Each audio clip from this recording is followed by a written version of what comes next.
السلام علیکم ورحمۃ اللہ وبرکاتہ۔ شب برات کی فضیلت و اہمیت پر چند باتیں۔ حضرت علی بن ابی طالب رضی اللہ عنہ سے روایت ہے کہ رسول اللہ صلی اللہ علیہ وسلم کا ارشاد ہے، جب نصف شعبان کی رات آ جائے تو تم اس رات میں قیام کیا کرو اور اس کے دن 15ویں تاریخ کا روزہ رکھا کرو، اس لیے کہ اس رات میں اللہ تعالیٰ سورج غروب ہونے سے طلوع فجر تک قریب کے آسمان پر نزول فرماتے ہیں اور ارشاد فرماتے ہیں، کیا ہے کوئی مجھ سے مغفرت طلب کرنے والا جس کی میں مغفرت کروں؟ کیا ہے کوئی مجھ سے رزق کا طالب کہ میں اس کو رزق عطا کروں؟ کیا ہے کوئی کسی مصیبت یا بیماری میں مبتلا کہ میں اس کو عافیت عطا کروں؟ کیا ہے کوئی ایسا اللہ تعالیٰ برابر یہ آواز دیتے رہتے ہیں یہاں تک کہ سورج طلوع ہو جاتا ہے، کن لوگوں کی مغفرت نہیں ہوتی؟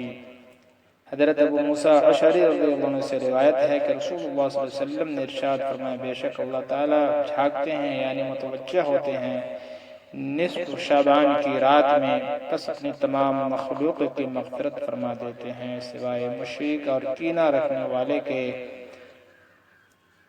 اہم فائدہ، مشاحن کی ایک تفسیر اس بدعتی سے بھی کی گئی ہے جو مسلمانوں کی جماعت سے الگ راہ اپنائے۔ حضرت عثمان بن ابی العاص کی روایت میں زانیہ بھی آیا ہے، اور حضرت عائشہ صدیقہ کی ایک روایت میں رشتہ داری توڑنے والا، ٹخنوں سے نیچے ازار لٹکانے والا، ماں باپ کا نافرمان اور شراب کا عادی بھی آیا ہے، اور بعض روایت میں ساحر، کاہن، عراف اور طبلہ بجانے والا بھی آیا ہے۔ گویا حدیث شریفہ سے یہ بات معلوم ہوئی ہے کہ عام مغفرت کی اس مبارک رات میں 14 قسم کے آدمیوں کی مغفرت نہیں ہوتی، لہذا ان لوگوں کو اپنے احوال کی اصلاح کرنی چاہیے۔ نمبر 1، مشرک، کسی بھی قسم کے شرک میں مبتلا ہو۔ نمبر 2، بغیر کسی شرعی وجہ کے کسی سے کینہ اور دشمنی رکھنے والا۔ نمبر 3، اہل حق کی جماعت سے الگ رہنے والا۔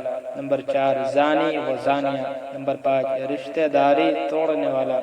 نمبر 6، ٹخنوں سے نیچے اپنا کپڑا لٹکانے والا۔ نمبر 7، ماں باپ کی نافرمانی کرنے والا۔ نمبر 8، شراب یا کسی دوسری چیز کے ذریعے نشہ کرنے والا۔ نمبر 9، اپنا یا کسی دوسرے کا قاتل۔ نمبر 10، جبراً ٹیکس وصول کرنے والا۔ نمبر 11، جادوگر۔ نمبر 12، ہاتھوں کے نشانات وغیرہ دیکھ کر غیب کی خبریں بتانے والا۔ نمبر 13، ستاروں کو دیکھ کر یا فعال کے ذریعے خبر دینے والا۔ نمبر 14، طبلہ اور باجا بجانے والا۔ یہ 14 شخص ہیں جن کی اللہ پاک مغفرت نہیں فرماتے۔ خدا نہ کرے کہ اگر ہم ان میں سے ہیں تو اللہ کو دھوکہ نہ دے کر صدق دل سے توبہ کریں۔ اللہ سے امید ہے کہ طلوع فجر سے پہلے اللہ ہم سب کی مغفرت فرما دیں۔